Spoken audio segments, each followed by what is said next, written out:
Улан, бүгін мұғалім бір қызық тапсырма беремін деді, естідің бе? Иә, бірақ маған бәрібір бастысы сабақ тез бітсе екен. Уф, апай қашан келеді, қандай тапсырма береді екен? Қазір көреміз, не беретінін ойнай тұрайық оған дейін. Балалар, бүгін әр қайсысын ерекше дән аласыңдар. Бұл сендердің болашақ гүлдерің. 2 аптадан кейін бізде көрме болады.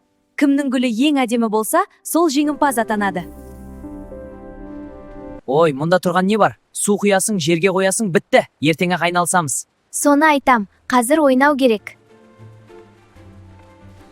Қарашы, Инжу мен допты қалай тебемін? Керемет, ал аналар болса әлі сол гүлдермен жүр, қызық емес. Тоқташы, жері кеуіп кетіпті, су құю керек сияқты. Қойшы соны, қазір мультфильм басталады, кешігіп жатырмыз. Кеттік.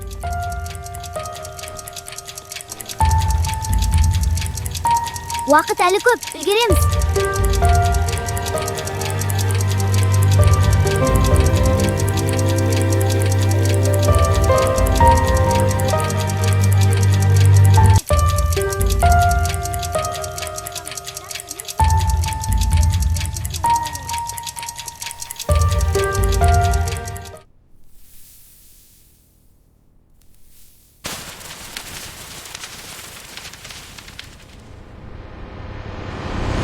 Қап, мүлдем өспепті ғой, не істейміз? Көрме қазір басталады, біз ұятқа қаламыз. Таптым, мұнаны қара, нағыз гүл сияқты. Ой, Алан, бұл өтірік қой, бірақ басқа амал жоқ. Мен мына жерін жылтырақпен сәндейін, сонда ешкім байқамайды.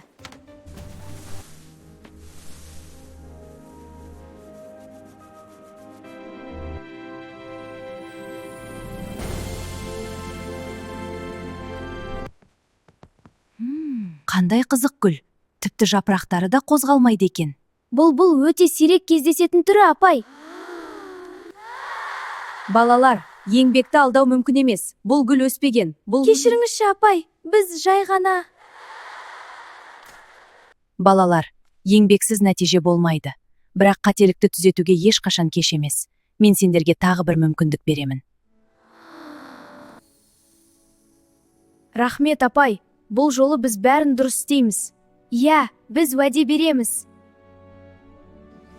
Ойбай, мына шелек неге мұнша ауыр? Шыда, Алан, еңбек етсек қана гүл өседі.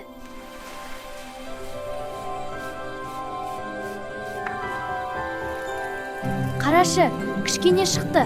Бұл біздің өз еңбегімізбен өсірген гүліміз.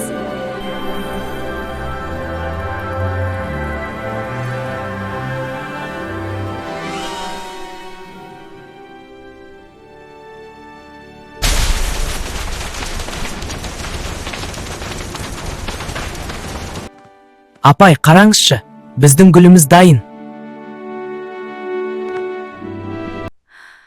Жарайсыңдар. Бұл нағыз адал еңбектің жемісі. Еңбекпен келген нәрсе ғана шын қуаныш сыйлайды. Есіңде болсын, адал еңбек ең биік шың.